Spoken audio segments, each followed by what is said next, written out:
In the craggy northern cliffs, where the sea battered the stone like a relentless drum, there stood a lighthouse known as the Pale Lantern. It hadn't been lit in nearly 50 years, its glass dome shattered, its iron frame rusted and scarred with salt. Sailors whispered that it no longer guided ships, but rather summoned them. Ruth Merrin, a cartographer's apprentice, heard these stories from the fishermen of Grindelhaven. They said on nights when the fog rolled in thick as wool, a strange light shone from the broken tower. Ships that followed it vanished, their wreckage never found. Ruth, curious and stubborn by nature, decided she would see for herself. She set out one moonless night with only a lantern and her notebook, rowing across the bay until the cliffs loomed above her. The lighthouse door, though warped, creaked open at her touch. Inside, the air was heavy with salt and mildew. Spiral stairs twisted upward into darkness, but at the very top she saw a faint blue glow. The closer she climbed, the colder the air grew. When she reached the lantern chamber, she froze. A figure stood at the shattered window,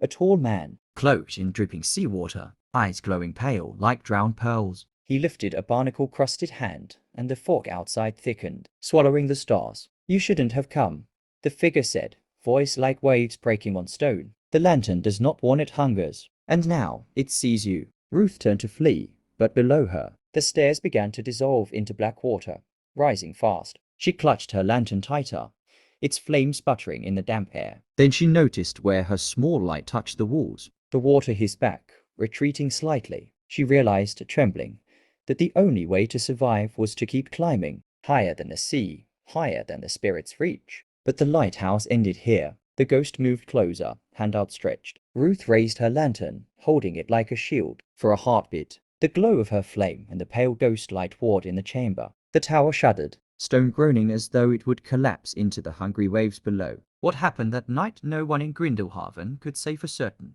But come morning, the villagers saw the old tower standing silent again, its broken dome empty. No one has since dared to climb it, though sometimes through the fog, a single flicker of light can still be seen, warm and golden, not pale and cold. And some say that means Ruth is still there, keeping the lantern burning, so the sea will never swallow another soul.